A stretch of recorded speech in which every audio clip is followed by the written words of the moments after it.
This is the SoundMinds podcast. You don't want to miss these gems. And we are live. SoundMinds.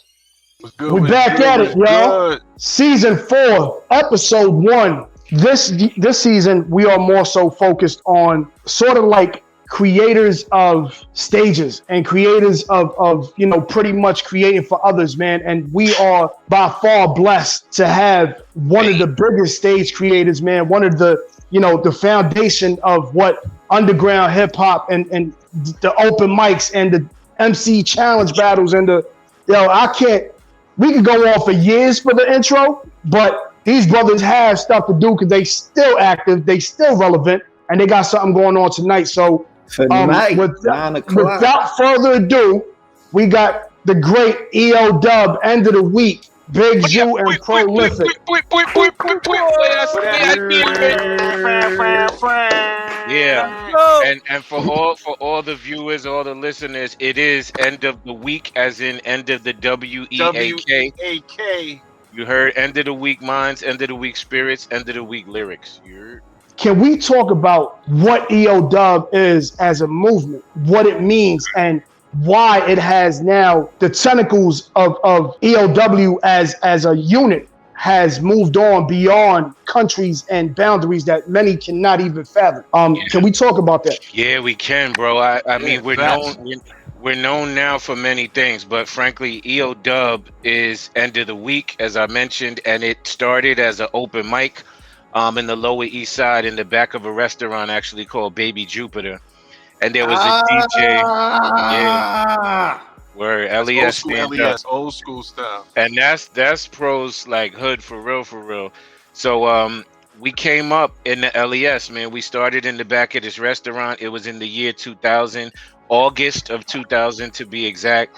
And there's a DJ named Joey Ty, and he saw Vice and Pro together as a crew called Eye to Eye, and he saw myself and my partner Nunzio together as a crew called Solid Ground. And he actually had the vision that we would be dope together doing a show, right? So he asked us to show up. He was actually supposed to DJ. This is an interesting part of the legacy. Yo, let's tell the real story, though, because they want the real exclusives. They want to know the juice, man. Exclusive! So the truth is that, we were all in the underground scene during that era, right? We talking like 98, 99. We were walking around with the truest assassins in the game, freestyling out at West Fourth Park, going to Demerara, Wetlands, all of these different classic venues, SOB. All these places where you find in SOB's competitive hip hop.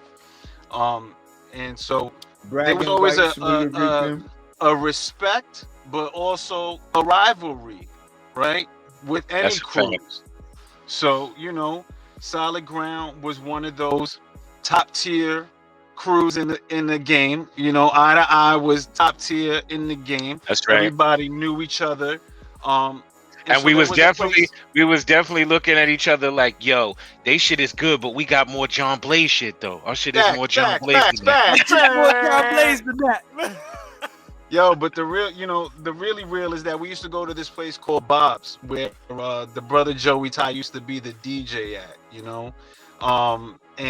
and we would frequent this spot on a Thursday night, I believe it was. There was some kind of crazy drink special.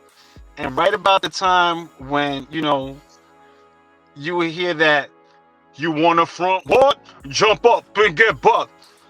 The freestyles would start, right? Over the top of the song, because everybody's feeling right and we really got bars we want to get off.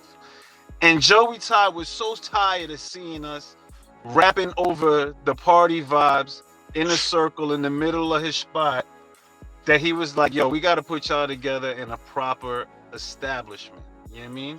Salute that brother in that spirit. Zoo, I'll let you continue from there. Yeah.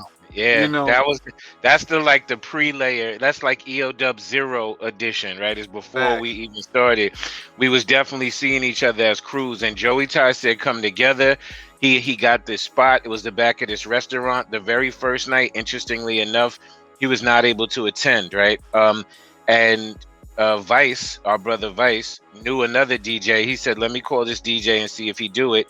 Interestingly enough, that DJ's name is Scram Jones, who then became our DJ for the next like 10 years. Salute to Scram Jones, one of the illest in the game and production wise. Illest. We always used to joke that he was a triple threat because he could really DJ for real, like tricks and all that shit. He could really produce for real, as you've seen with Styles P, Jada Kiss albums. But he could rap. Jones is a dope rapper, yo. Real talk, he got bars. Like, check out like our first project. What was it? Special Forces. When he got a joint called Jackson Jacker, I think, on there. Yes. Yo, impeccable marksman with the bars. I digress, but we gotta shout out Scram's bar work.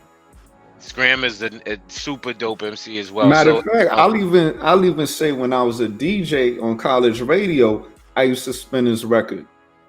Yeah, you know, man. like just to qualify, people listen on the internet. Sometimes they get things twisted. Like their DJ was like better than most rappers at rapping and producing and DJing. Like super for fat. real. And yo, when you talk about the hunger too, I've talked about, we've had many DJs throughout our tenure, right? Over the past 20 years. This is 2000 I'm talking about, by the way. So that's 20 years ago. But frankly, we've had many DJs, but none in my... That wasn't 20 years ago. That's a fact. 20 joints. That's a fact. 20 joints. Rob, what was you doing 20 years ago, Rob? Roddy Youngin on this show. I was just going into high school. I was in the 8th grade. I ain't even gonna lie. I was in the 8th grade, man. We're not mad at you. We're not mad at you. Welcome to this era. You heard? But to a lot of people's point, it wasn't like this virtual thing, or it wasn't like you could go digging on iTunes. Like when I would come in, this is so powerful. I would hear like a fly record. I would come in on a Sunday night and be like, "Scram, you heard so and so," and Scram would have the wax of it. He would have the wax. So that's like an extra adventure. Like he had to, it wasn't like he could dial it up on his Serato at the time. That's so true. Holy shit. This is real digging era and all that. So anyway, it was me. It boiled down to the nucleus of me, Vice, and Pro on stage with Scram Jones spinning, and with Nunzio, my partner, either doing sound, bringing mics, rhyming. He was like the go-to guy. He could fill in many positions. He's an engineer as well. So that's how it started. What was James' part? Did James come in later? James was this there. Is interesting. We could wag our finger at him because he wasn't there the first night at EODub. That's a legendary story. Vice told him to come, and he wasn't sold yet. He was like, "I don't know about that other rap shit." Yo, but real talk, Bong was already a promoter, and he had already been doing a lot of different shows. Like he had done like legendary underground shows in New York. You know what I mean? Pumpkinhead. And so like we knew him. We went to Hunter College with James, and that's how we originally connected with him. And true facts, we know Vice through my man Stev Ruckus, right?